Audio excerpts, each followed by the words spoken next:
김건희 일가의 양평랜드, 공흥지구서 강상 분기점까지. 고일석 에디터. 김건희 양평 게이트에 대해 여권과 보수 언론은 사업 백지화라는 적반하장식 대응과 민주당에 대한 덮어씌우기와 물귀신 작전으로 시선을 돌리는 데 주력하면서 다른 한편으로는 여전히 김건희 씨 땅값에는 영향이 없다는 말을 주문처럼 되뇌이고 있다. 본질을 왜곡하고 희석시키려는 전략이다. 그러나 김건희 씨 일가가 양평에 보유하고 있는 땅의 규모와 그동안 들인 공에 비춰본다면 서울 양평고속도로 분기점에 위치는 김건희 씨 일가 땅의 가치를 죽이고 살리는 사활적인 관계에 있다. 서울과의 거리를 30분 안으로 단축시키는 강상면 분기점은 김건희 씨 일가 땅의 개발 가치를 최고치로 올리는 김건희 양평랜드의 완성을 의미한다. 민주당이 지난 대선 과정에서 제시했던 자료에 따르면 김건희 씨 일가가 보유하고 있는 부동산은 전국 17개 지역의 토지 49필지, 주택상가 7개, 건물 1개 등 총 57개로 19만 3천 평에 달하는 것으로 추정되고 있다. 이 중 양평군의 토지는 필지 수로는 30필지로 가장 많고 면적으로는 총 4만 2,327제곱미터로 절대적인 비중을 차지하고 있는 성남시에 이어 두 번째를 차지하고 있다. 이 중 성남시 도촌동 땅은 위조 예금 잔액 증명 사건과 연루된 토지로 부동산 실명법 위반으로 기소되어 재판을 받고 있는 토지다. 김건희 씨 일가의 양평 토지는 이번 게이트의 시발점이 된 김건희 씨 명의가 포함된 12필지 등 강상면 병산리 21필지와 교평리 세필지, 양평읍의 배관리 2필지, 양근리 세필지, 공흥리 세필지 등 양평군 강상면과 양평읍 일대의 산재에 있다. 가장 넓은 땅은 중부내륙고속도로에 바로 접해 있는 병산리 18필지로서 면적은 24,063제곱미터다. 부동산 전문가인 연세대 정경대 한문도 겸임교수에 따르면 300가구 정도의 아파트 건축이 가능한 면적이라고 한다. 김건희 씨의 어머니 최은순 씨의 가장 대표적인 사업이었던 양평 공흥지구 개발이 22,411제곱미터에 357가구를 지어 분양했던 사업이었다. 면적이나 조건이 매우 유사하다.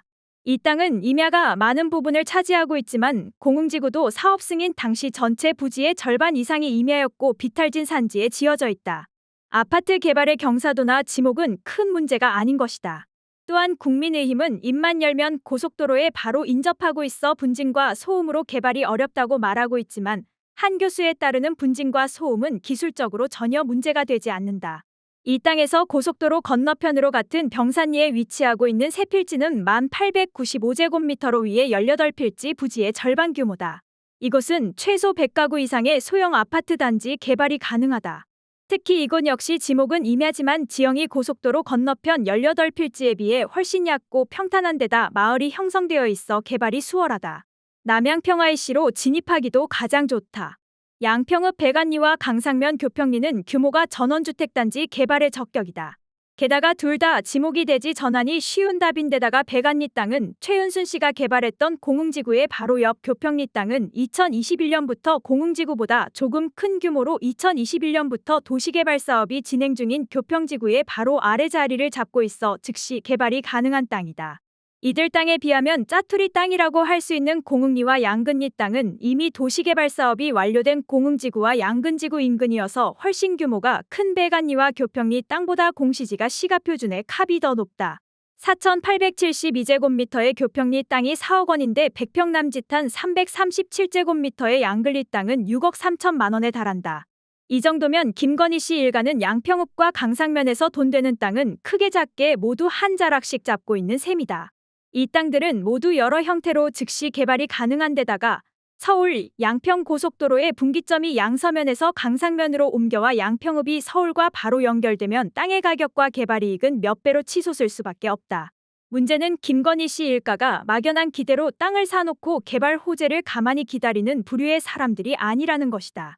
그들은 지가 상승과 개발을 위해서라면 굳이 그렇게 하지 않아도 좋을 것까지도 기필코 편법을 동원하고 행정기관으로부터 악착같이 특혜를 받아내는 것이 체질화되어 있는 가족이다. 따라서 김건희 씨 혹은 그 일가가 서울 양평고속도로 분기점 변경에 실제로 영향을 미쳤는지 여부는 국정조사와 수사 등으로 밝혀내야 하겠지만 만약 수단이 있다면 무슨 수를 써서라도 양서면으로 예정되어 있던 분기점을 강상면으로 끌어내릴 유인을 충분히 가지고 있다. 양서면에 분기점이 생겨도 없는 것보다는 훨씬 가치가 올라가겠지만 강서면을 통해 30분 안쪽으로 서울에 닿는 것과는 비교가 안 된다. 공흥지구에 동원된 편법과 특혜는 굳이 길게 설명할 필요가 없을 것이다. 그러한 습관성 편법과 특혜는 다른 땅에도 고스란히 적용된다. 김건희 씨 일가의 땅들은 기본적으로 농지법 위반이 아니면 부동산 실명제 위반이 기본으로 장착된다. 최근 허위 영농계획서로 농지법 위반이 문제가 된 땅은 공흥지구 바로 옆에 백안리 땅이고 교평리 땅은 타인 명의의 땅에 최은순 씨가 가든 길을 설정해 놓아 최 씨의 차명 부동산으로 추정되고 있다. 가장 공을 많이 들인 것은 공흥지구 땅과 비슷한 크기인 중부내륙고속도로 바로 옆 병산리 땅이다. 더불어민주당 한준호 의원은 임야였던 이 땅이 대지로 지목이 변경되는 과정에 갖은 편법과 특혜가 동원됐다고 국정감사와 상임위 회의에서 줄기차게 주장해왔다. 이에 대해 국민의힘에서는 김건희 씨 명의의 땅 중 대지는 극히 일부이며 몇백 평에 불과하고 대부분 개발이 불가능한 임야로 이루어져 있다고 반박하고 있다. 마치 지금 당장 대지가 아니면 개발이 불가능한 것처럼 국민을 속이려 드는 것이다. 개발에 있어 절대농지나 문화재 보호구역과 같은 특별한 경우가 아니라면 지목은 그다지 중요하지 않다.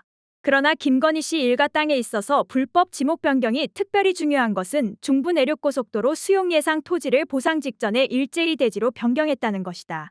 그래서 그 땅들은 고스란히 수용되어 고가의 보상을 받았거나 접도구역으로 지정돼 정부의 매수를 요구할 수 있는 권리를 얻어놨다.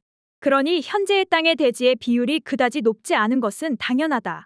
임야를 대지로 전환하기 위해서는 산지 전용, 형질 변경, 지목 변경의 과정을 거친다. 그런데 수용 직전 대지로 변경된 필지 중 단 한 필지만 산지 전용 허가를 얻어 이후에 절차를 밟았다. 그리고 나머지는 산지 전용 절차를 생략한 채 바로 형질 변경이 이루어졌는데 그 이유가 전필이라는 독특한 절차였다. 전필은 인근의 임야가 등록 전환되어 나머지 토지를 임야로 놔두는 것이 불합리해 등록 전환을 해주는 것이다. 즉 대다수의 임야가 대지로 전환되고 짜투리 임야가 남았을 때 필요한 절차를 밟지 않아도 전환을 해주는 일종의 묻어가기와 같은 것이다. 그러나 김건희 씨 일가 땅의 경우는 변경 대상 4개 필지 중 달랑 하나만 산지 전용 절차부터 밟아 지목이 변경됐는데 나머지 3개의 필지가 이 필지에 묻어서 전환된 것이다. 특히 형질 변경을 통한 등록 전환 이후에는 필지를 잘게 쪼개는 필지 분할이 이루어졌다. 지목 변경과 함께 보상가를 높이기 위한 것이다. 이 토지들은 보상 시기로 지정된 2004년 1월 직전에 모두 지목이 변경되어 2억 원 가까운 금액을 보상받았다. 20년 전의 일이다.